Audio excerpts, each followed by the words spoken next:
The sensation of our time is the discovery of evidence that 1,000 years ago, wars with the use of superweapons raged on Earth. Enormous craters with radiation of incredible proportions have been found, and stone blocks are scattered everywhere on Earth, as if from powerful explosions. How to explain this? The answer is in the sacred book, the Bible. It is written there that on Earth there were giants, mutants, Rephaim, Zuzim, frightful people, gigantic giants, Emim, dreadful giants. Fire fell from the sky and annihilated them.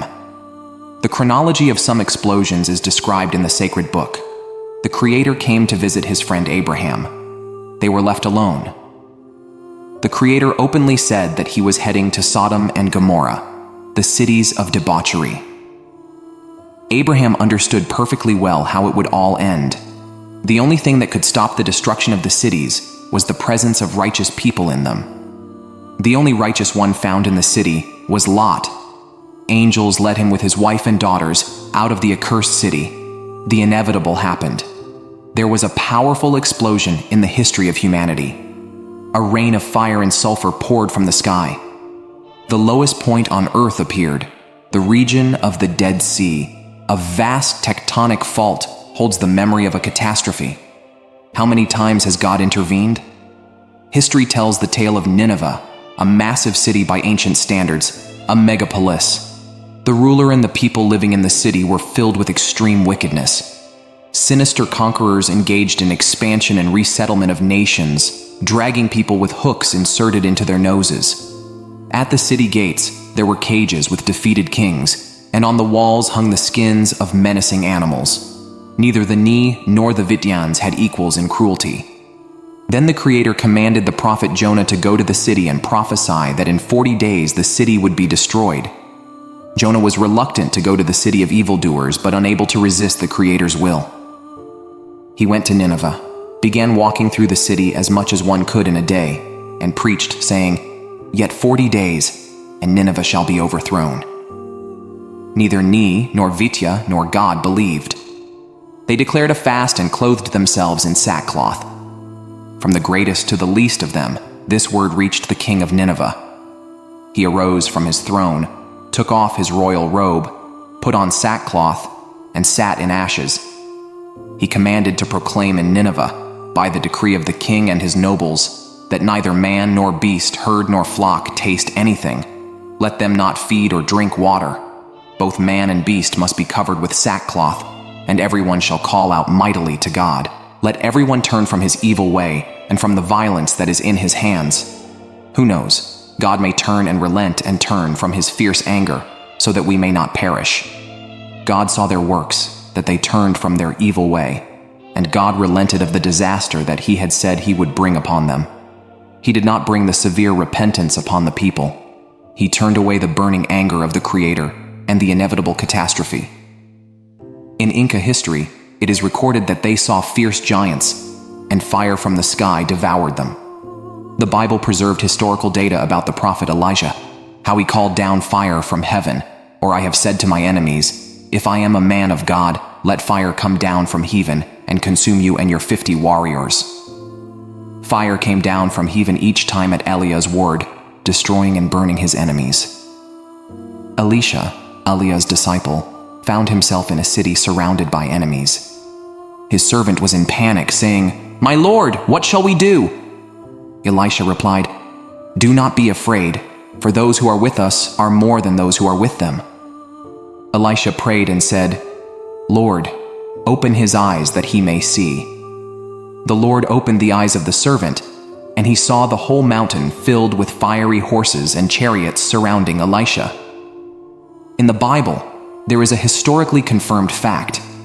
Archaeologists have excavated a camp where one angel struck down 185,000 elite warriors in one night. Today, contemplate this. If one angel could strike such a multitude, what power does the army on fiery horses and chariots behind Elisha possess? Jesus, coming to earth, said, "I saw Satan fall like lightning. I give you authority to trample on snakes and scorpions and to overcome all the power of the enemy. Nothing will harm you with the coming of Christ." The devil is condemned, awaiting the execution of the sentence and subsequent imprisonment.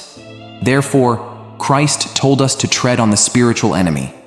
For over 2,000 years, the church has triumphed on earth, and Christianity fills the planet because God himself is on the side of the church. Soon the world will be shaken by a grand event, the second coming of Jesus Christ. He will return and reign on the earth for 1,000 years. Currently, the world is heading towards its conclusion. The Bible states that in the end times, knowledge will increase. Scientists are conducting experiments by crossbreeding the human genome with animals. Consider this. If a human is crossed with an animal, how will one live, not understanding who they are, a beast or a human? Does this being have human feelings or animal instincts? How will they find themselves? Can they be loved and love in return? They cannot connect with either humans or beasts. Experiments with human DNA parody mutants. The devil's final move will be the Antichrist, a beast in human form, a mutated individual. He will gather armies and march on Jerusalem. From the unholy trinity of the devil, the Antichrist, and the false prophet, unclean spirits will emerge, resembling frogs, to deceive people. This is a sign that the end of both demonic and human rule is approaching. Jesus will return, and the armies of the devil, led by the Antichrist, will be defeated by a single word from Christ. These events are described in the book of Revelation. And I saw an angel coming down out of heaven, having the key to the abyss, and holding in his hand a great chain. He seized the dragon, that ancient serpent, who is the devil, or Satan, and bound him for 1,000 years. He threw him into the abyss, and locked and sealed it over him, to keep him from deceiving the nations any more until the 1,000 years were ended. After that, he must be set free for a short time. He is the beast, and he will be thrown into the abyss, and locked and sealed over him. After this, the 1,000-year reign of Christ on the planet begins. Those who participate in the resurrection are blessed and holy. The first death has no power over them, but they will be priests of God and Christ, reigning with him on the earth for 1,000 years. When the 1,000 years are completed, Satan will be released from his prison to deceive the nations on the four corners of the earth, gathering them for battle, and their number will be like the sand of the sea. Then, once again, fire from God will come down from heaven and consume them. The fire from God will burn away all evil. Thus, the history of the earth with its wars and curses will come to an end. The devil will be cast into the lake of fire and sulfur, where the beast and the false prophet will be tormented day and night forever. Then, the great white throne judgment will occur, and all the dead, small and great, will stand before God, and the books will be opened, and another book will be revealed, which is the book of life. The dead will be judged according to what is written in the books, in accordance with their deeds. Then the sea will give up its dead who were in it, and death and Hades will deliver up the dead who were in them. Everyone will be judged according to their deeds, and death and Hades will be cast into the lake of fire. This is the second death, and anyone not found written in the book of life will be cast into the lake of fire. Therefore the church daily engages in the teachings of the apostles, in prayers, in fellowship, and in the preaching of the gospel to the ends of the earth. Write to us to become a part of the living church of Jesus Christ and be prepared for all these events. May the Lord bless you.